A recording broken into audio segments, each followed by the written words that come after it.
Fry.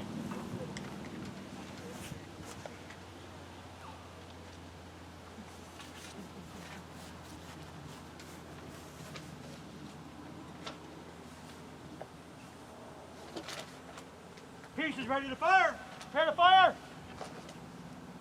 Fire. Head the men. Advance the war. Work. Yeah, put it out. Okay. My name is David Pitlick. I'm the Historic Site Assistant for Bennington Battlefield, and I'd like to welcome everyone today to our ceremony to commemorate the anniversary of the Battle of Bennington. Now, a little later on in the ceremony, the president of our Friends group, Peter Shapak, will be saying a few words in memory of a dearly departed friend, John Sheaf. But before that, I was looking at the program today, and I remember that John would very often seek to establish some kind of theme to the program. In years past, it's been things like the Battle of Bennington not to be forgotten, the Battle of Bennington passing the torch, things of that nature. I think this year a fitting theme would be one of gratitude.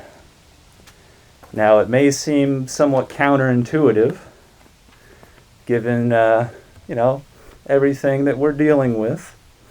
You turn on the TV, and oftentimes, the news is not all that good or encouraging.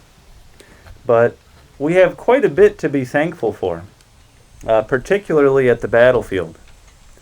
We are lucky in our friends, certainly, and we're lucky in quite a few other partnerships as well. So I would just like to draw everyone's attention to a few improvements that we've made to the battlefield this year that I would invite you all to inspect after the ceremony today. First, you'll notice, longtime visitors to the battlefield will notice, that we have some new interpretive panels. So that is thanks to a grant from the Parks and Trails New York organization that our friends secured. The signs were developed in conjunction with our friends organization, so we're very thankful for the work they've done there. We've also, for the first time ever, set out a cannon on the battlefield. That was a very long project, a lengthy project of research, and a lengthy process of fabrication. We're very thankful to the Bennington Museum for allowing us to inspect their trophy cannon from the battle in preparation for pouring and casting our cannon, which is more or less an exact replica. We're also thankful to the Saratoga National Historical Park for providing us with some information that assisted us in the fabrication of the carriage. Finally, and I'm going to single out Peter Shapak personally, you'll notice we've extended once again our section of breastworks here. Peter was kind enough to round up some volunteers for us who assisted in that project. Many hands made light work, and we're very thankful for the labor that they donated. So without further ado, I'll bring up Peter Shapak, who will make a official introduction to the ceremony today.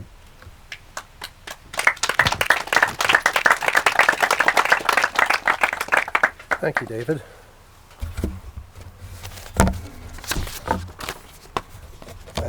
I have to make sure I talk close enough to the mic. Otherwise, I'm criticized for not doing that. If you want to pick it up out of the stand. I think I'll probably have to do that. All right. Hopefully, I can be heard. Our ceremony this year has been somewhat restricted by the COVID-19 pandemic. However, it has been our contention that no matter what, we are bound to honor those who struggled here and died, and the wind doesn't care, who died here on August 16, 1777. But first, let us reiterate our appreciation of the United States. Please stand and join me in the Pledge of Allegiance. I pledge allegiance to the flag of the United States of America and to the republic for which it stands, one nation, under God, indivisible, with liberty and justice for all. We're very glad this afternoon to have several of our elected officials here to participate in our program. They are Senator Daphne Jordan, Assemblyman Jake Ashby, and Hoosick Deputy Town Supervisor Eric Sheffer. And they would each like to make a few remarks. Daphne? Oh, sure.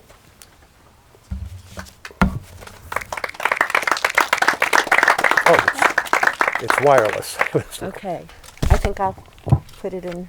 Yes, however, Back in there. what works best for you. Oh, and take the mask off. Good afternoon, everyone. I am New York State Senator Daphne Jordan, representing the 43rd Senate District, and it's an honor joining you here today for this special commemoration of Bennington battlefield. It's my first time here, so I was very much looking forward to this. I want to thank Peter Shapak for the invitation to be here. The history here is critically important. It was an important battle in the American Revolution, a battle whose outcome still echoes today, some 243 years later. As you know better than anyone, the Battle of Bennington was part of the Saratoga campaign and took place on August 16, 1777. A rebel force of 2,000 men, led by General John Stark and reinforced by Vermont militiamen led by Colonel Seth Warner and members of the Green Mountain Boys, were triumphant over British General John Burgoyne's army. This battle is viewed as part of the turning point of the Revolutionary War. In the 43rd Senate District, which also includes the Saratoga Battle Park, that is where, in October of 1777, that General Burgoyne surrendered his sword to American General Horatio Gates. And I'm very pleased that that's part of my Senate district, so I've been able to go to the surrender sword ceremony. Our region has such a rich, storied history and played such a pivotal role in America's fight for freedom. It's a history and a heritage worth sharing, celebrating, and revering, just as we're doing today. The United States of America was forged in the fire of battle, a battle for our independence and self-governance. American patriots defeated the British Empire, which at that time was the greatest military force the world had ever known. The citizen soldiers of the Battle of Bennington fought, bled, and made the ultimate sacrifice in the cause of liberty, the liberties that we have today.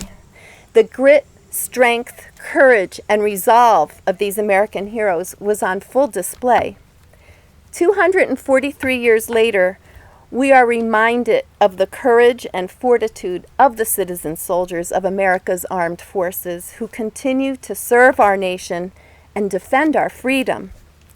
May God bless the heroes of the Battle of Bennington and their descendants and this hallowed ground, and may God bless and continue to look after, keep, and protect the men and women of our armed forces and our United States of America. Thank you.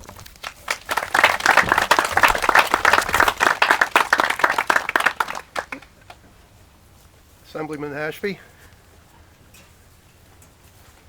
Put you on the spot. I don't quite feel if I'm in the tent or underneath the tent, out of the tent. It's great to be, is this working? No? Okay. I can go without it. There's a switch on the microphone itself. I got it. I probably turned it Better now? No? That's fine. You're loud. Yeah, I can be loud. Well, it's great to be here with everybody. And I think that message of gratitude is an important one to echo today. And especially during this time right now, being grateful for the opportunity to come together and demonstrate with a resolve that I think we've all inherited from the men and women who took part in this battle is an important thing to carry on. And we see it today with the people here. We see it with not only the adults, but also the children who are here today to further that message and carry it on as we go forward. But in a time when so many things are being set back or restricted in different ways, being able to come together and relive a turning point in our history during such a trying time is essential for carrying on the traditions that very turning point delivered for us. So I'm going to be brief in my remarks because it's more about the story and the people of that time and what it means to us today than anything that I could deliver to you. But know that I am very grateful to be here with you all today, and thank you very much.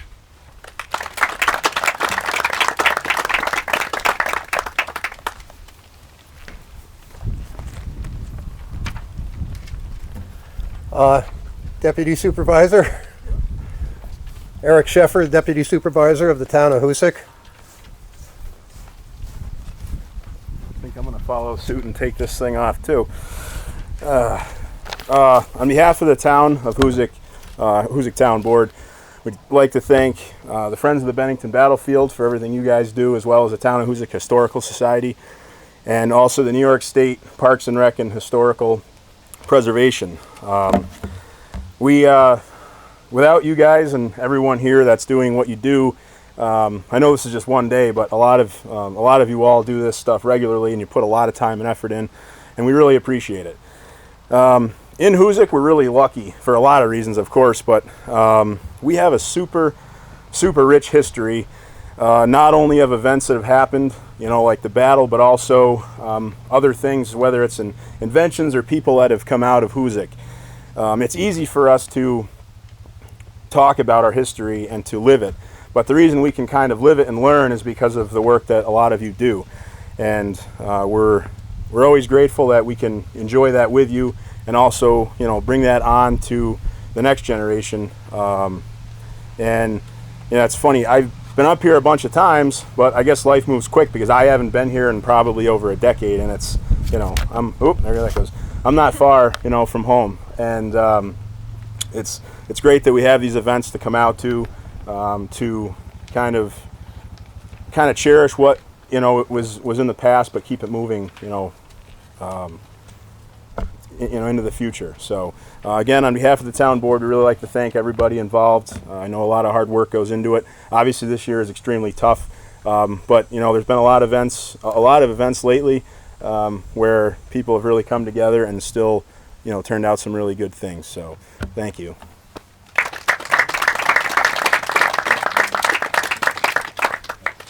I'd like to invite Heather Maybe.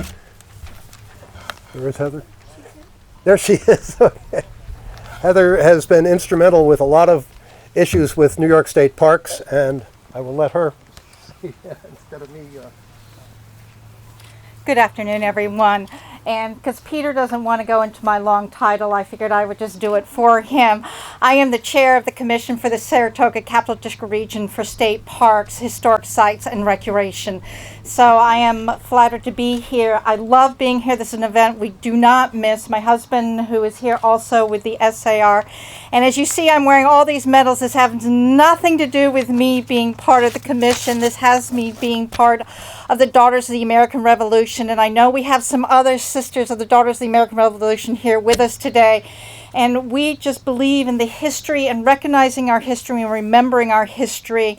And I thank you all for coming and being part of this and realizing the importance of remembering our history, because it is important for us to pass that on to the next generations, and we have to continue to do that generation after generation because we learn from our history. I do want to thank David for putting together this wonderful event today, along with Peter with the Friends of the Battlefield, and also a big thank you to the 2nd Continental Regiment of Artillery, who come here every year, and you guys just do such an amazing job. Thank you guys for coming every year. And thank you all for being here. Thank you so much.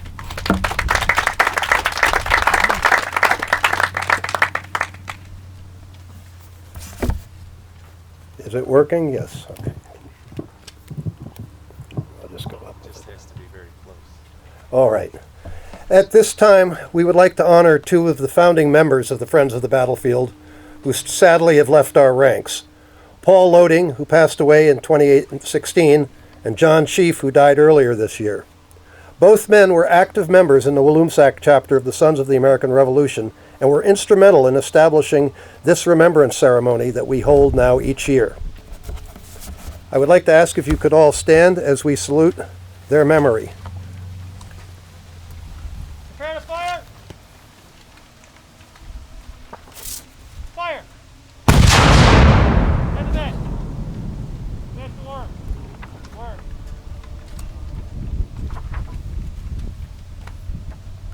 Advance the sponge.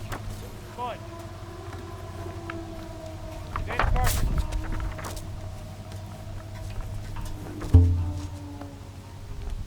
Load.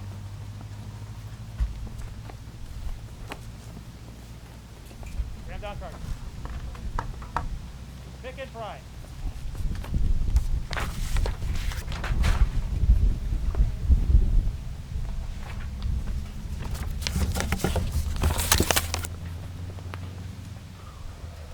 Pieces ready for firing. Ready to fire. Fire. In the net. What it been in? Advance the worm. Worm.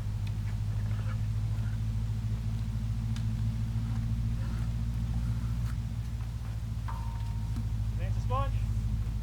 Sponge.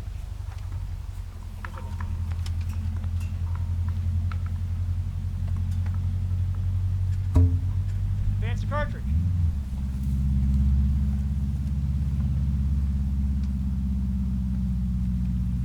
Load. Ram down cartridge. Pick and pry.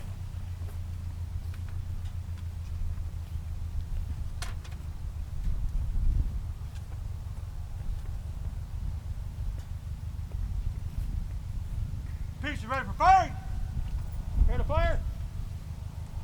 Fire. At the net. Advance the worm. Worm. Please be seated. One.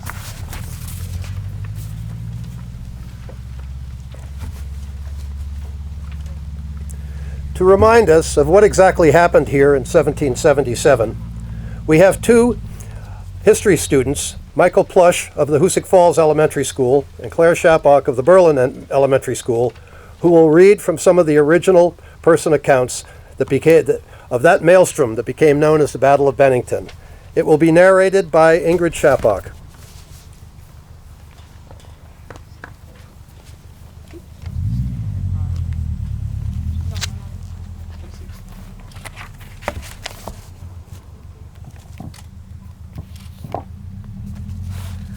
Hi.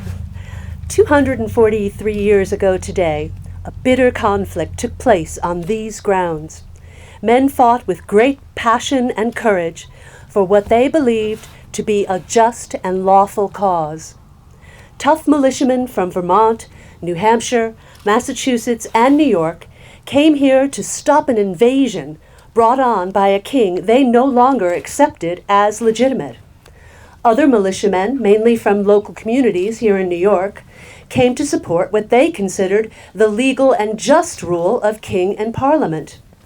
Along with them came German and British soldiers who, of course, were also bound to the royal cause.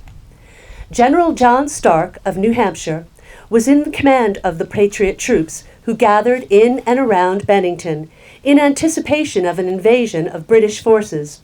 His report on the ensuing battle follows.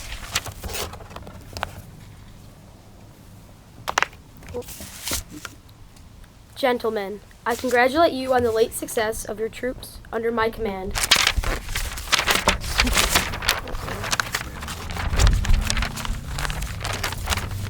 I propose to give you a brief account of my proceedings since I wrote to you last. I left Manchester, Vermont on the 8th instant and arrived here on the 9th. The 13th, I was informed that a party of Indians were at Cambridge, which is 12 miles distant from this place. I detached Colonel Gregg with 200 men under his command to stop their march. In the evening, I had information by express that there was a large body of the enemy on their way.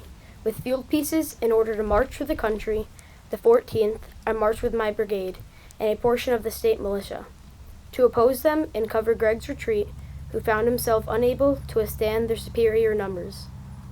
About 4 miles from this town, I accordingly met him on his return, and the enemy in close pursuit of him, within half a mile of his rear.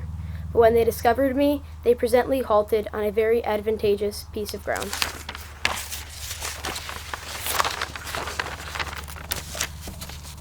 I drew up my little army on an eminence in view of their encampment, but could not bring them to an engagement.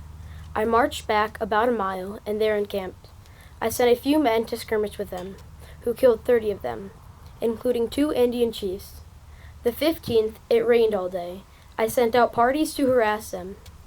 The 16th, I was joined by the state's militia and those of Berkshire County.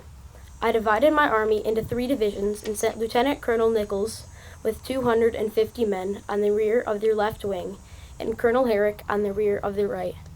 They were ordered, when joined, to attack the same. In the meantime, I sent 300 men to oppose the enemy's front, to draw their attention that way. Soon after, I detached Colonel Hubbard's and Stickney on their right wing with 200 men to attack that part. All which had plans had their desired effect.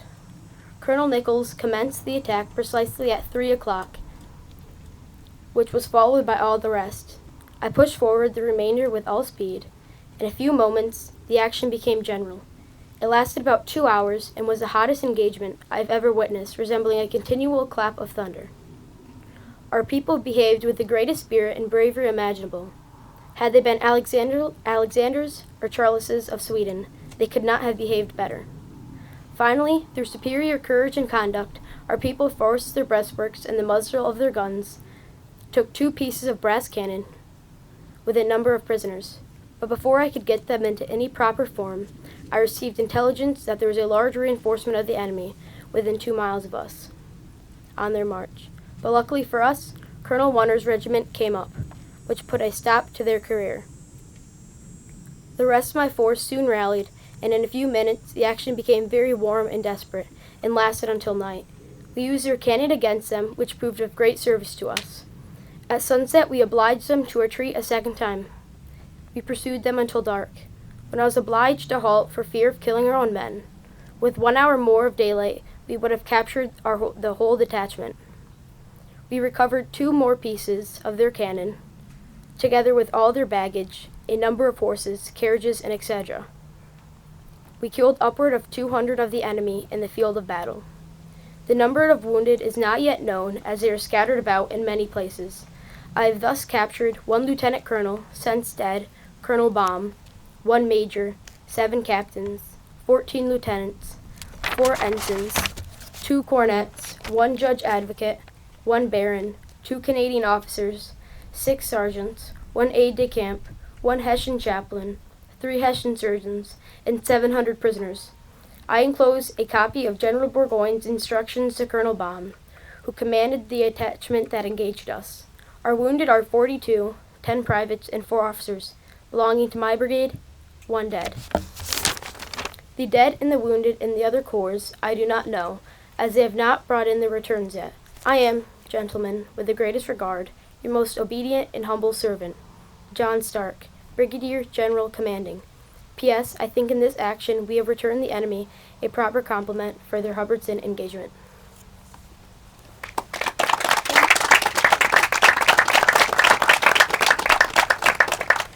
However, it was not just the soldiers who were affected by the battle.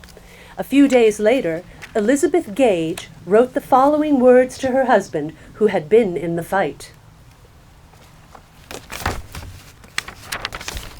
Most affectionate husband, after my kind respects to you, hoping you are yet in the living, I send you these lines to inform you that both I and the child are in good health at present, Blessed be God for time, and if ever these lines overtake you, I hope they will find you under the same enjoyment. I have heard of the battle that General Stark has had with the enemy, and I expect that you and the rest of our Pelham men was in battle, which makes me very melancholy, expecting every day to hear bad news from you. But I hope for the best for the Lord, who is able to do all things and will, if he sees fit, return you to your friends again. I will inform you that the general time of health here in Pelham, and everyone is well at Father Atwood's, and I desire to remember to at you, and your brothers and sisters are all well, and at the desire the same. And Brother Pierce has secured all your hay into the barn. I should be glad that you would send us a letter as soon as possible, so no more at present, but I remain your most affectionate wife, Elizabeth Gage.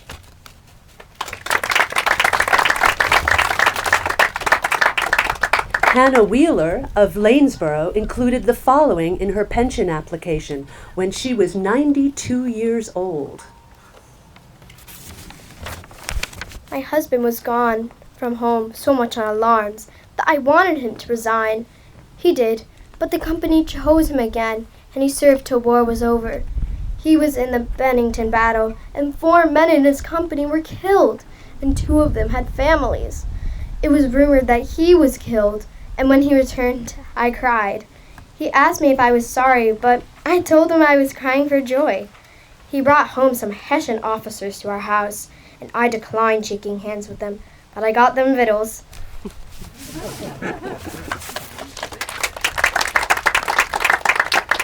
Sarah Rudd, wife of Militia Lieutenant Joseph Rudd, related the following. 1777 was an eventful year. I can never forget, while anything of memory lives, my flight on horseback and in feeble health, with my baby and 2 other small children, and my eldest daughter running on foot beside me, from Bennington to Williamstown, under circumstances of great alarm and fear from Hessians, Tory enemies, and Indians. In the absence of my husband at the time of this, my trial, for months before and for months afterwards.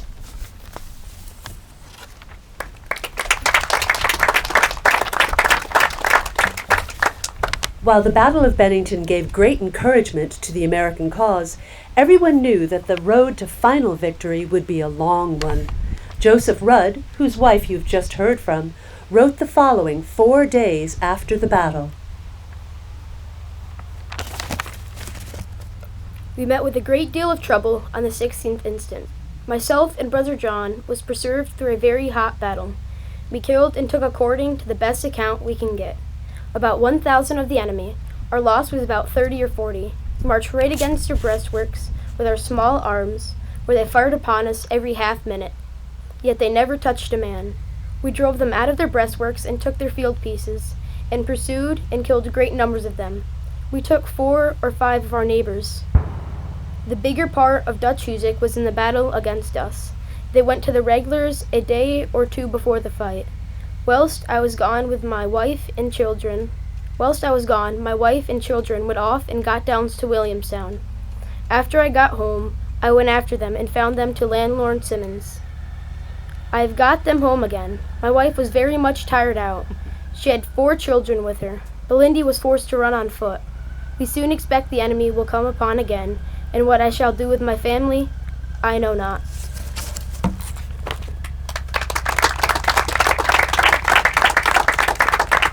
Fortunately, the King's troops never did return in force to this area again.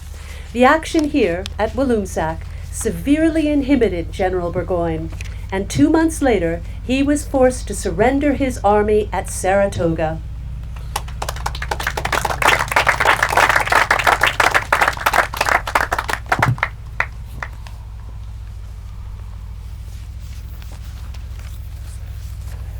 Historians have often pointed out that this triumph at Saratoga is what convinced the French to come into the war on our side and propel the United States to ultimate victory. However, it has also been pointed out that without the success at Bennington, there would have been no victory at Saratoga, and without that, there would have been no United States.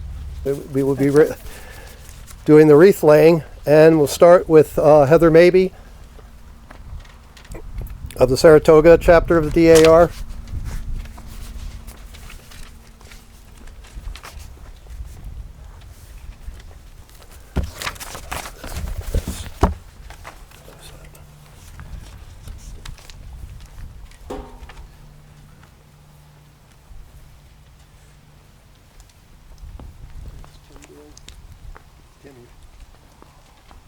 Tim Mabey from the Vermont Society of the SAR.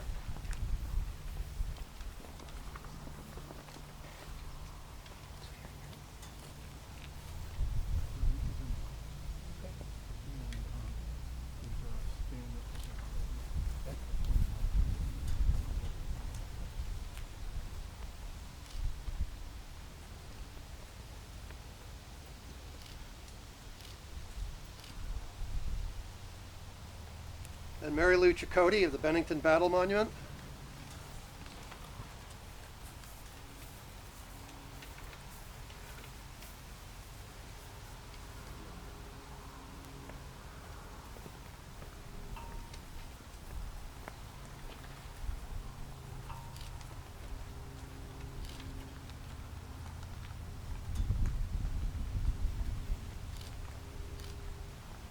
Peter Hornell of the Walloomsac Battle Chapter. Oh, there he is, right.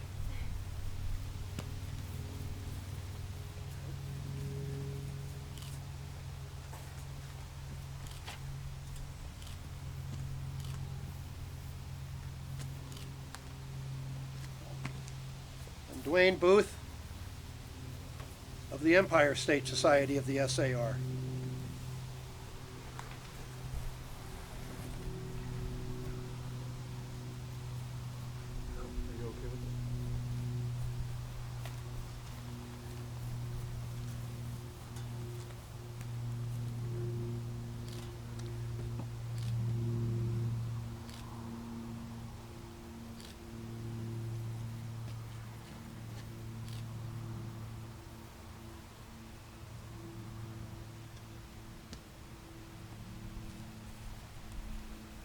And now at this time we will do a final salute.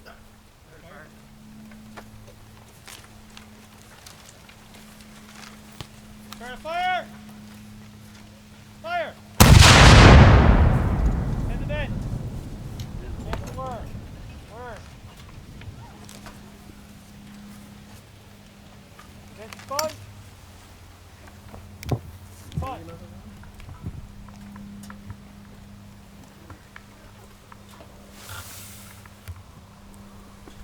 Secure the piece. Thank you very much, everyone. David, any? Sure. I'll make a final closing Did I remarks. just do something else? Okay, I'd like to thank everyone for coming out. And I was remiss in my opening remarks in not acknowledging two other members of our Friends organization whose efforts across the border in the state of Vermont have been instrumental in the celebrations there. So if you'd all please join me in a round of applause for Jonah Spivak and Phil Holland.